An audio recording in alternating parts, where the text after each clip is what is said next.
welcome to CantoNews, Happy Jellyfish People's Democratic Language Bureau's first podcast from Exile in Spain. That's right, I was hounded out of Hong Kong by Ed Sheeran and other entities like the Chinese Communist Party. However, even in Spain, the Canto world must go on. We can't let the language die just because some Manda hooligans want to crush it. So, in this program, we aim to keep the Cantonese alive and also have a good moan about what it's like to live in exile for former Hong Kong people. I am your Cantonese fundamentalist, Asin, and with me in the studio today, I have Ahei. Ahei! Ahei! Asin! So today in CantoNews from Exile, I thought we could go straight to the mother lode, as it were, namely the city of Hong Kong. Now, what do you think is called Hong Kong in English, and who decided that? Because it's not English, is it? No, they sort of mispronounce everything all over the world, everywhere they went. That's our thing, isn't it? Speak for yourself. Yeah. The real name of the wonderful city of Hong Kong is Hong Kong. Hong Kong. Hi, so, okay, so listener, irate listener, you have to forgive me because I will speak Cantonese.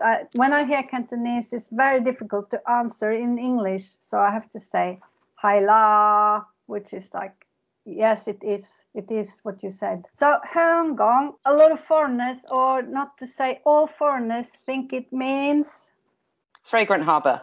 correct. But does it? I don't know. Doesn't it? No, it doesn't. Damn. Well, in Chinese, it's very difficult to make the distinction between a noun and an adjective.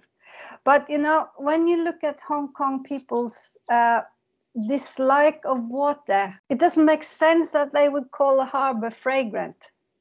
And it wouldn't be fragrant anyway with all the corpses floating around, right?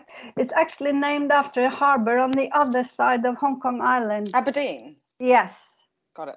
But now it's called Hong Kong Kong Thai. Hong does mean fragrant, it's true, and also good taste and good smell. But it also means incense. So it's an incense that they used to burn in the temples. Like that when you were saying noun.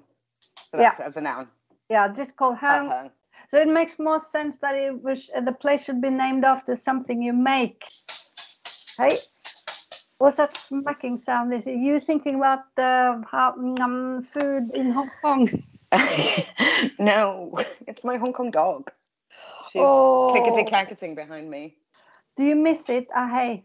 I had a real nostalgia bit over the weekend. I was sort of messaging my friends going, do you miss it? Do you? I think what I miss isn't there anymore. So, yes. Yeah, that's right. So it's the double nostalgia, not only for the place, but also for a time that, of course, no time will ever come back. But sometimes when you go to a place, some of the buildings are still there or something. Yeah. But in Hong Kong, no, not really. Because I think having lived in Hong Kong is not like having lived in any old place, like Birmingham. I don't know what it's like to live in Birmingham, and hopefully never will. But do you think, you know, somewhere in Africa, there's a group of people, like in Kenya, that they get together regularly and talk about their happy days in Birmingham? No. I'm going to just go out there. No, I think you're right. So basically, we're on 3 islands in our mind. I live in Mallorca, Spain, an island, thinking about an island, Hong Kong, and you're on an island. Yes. We have to live on islands. Yeah. When did you leave again? 1988 and 2018. Okay. Yeah, Arrived that was good timing. 1988 and left 2018, just before the COVID madness. Little protest. Oh, the protests. Okay. That led to COVID. Yes. Via masks, no masks, masks again. Yeah. No masks. So I did get out in time, but, you know, I just do feel I'm living in exile and I should do more for Hong Kong, but I don't know what. So I think the most important thing in Hong Kong is to keep the Cantonese language because it's under threat. For sure. in mainland China, they've managed to get rid of it more or less. You can't hear a child speaking it. And, you know, they're not allowed to speak it at home. They have ways to make people comply. Like if you speak Cantonese at home, your daddy will lose his job kind of thing. Right. They don't have to say it. It's just a known. But anyway, so Hong Kong has now become you know, I don't really miss my youth as such. And then that's not coming back. But I do miss the wildness. Everything's so normal here. Oh, in there too? Yeah.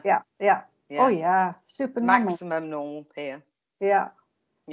It's like over normal. Yeah. It's so normal that it's almost strange. I find it weird. So many cultural things that I just seem to have lost. People plan here months in advance. They all know what they're doing in September, and I don't know what I'm doing next week, you know? For example. Yeah. Oh, yeah, the impulse. But anyway, this is supposed to be fun. Fun and funny, by the way. So at this stage, conversation got so maudlin, now we just had to cut it off. Great beginning. Thank you so much, Ahei. Next time we'll talk Cantonese, because this is a Cantonese podcast about Cantonese. Having said that, it's also about living in exile as a former Hong Kong person. Once Hong Kong, always Hong Kong. You can't take it out of blah, blah, blah, etc. Cheers! See you next time. Bye-bye.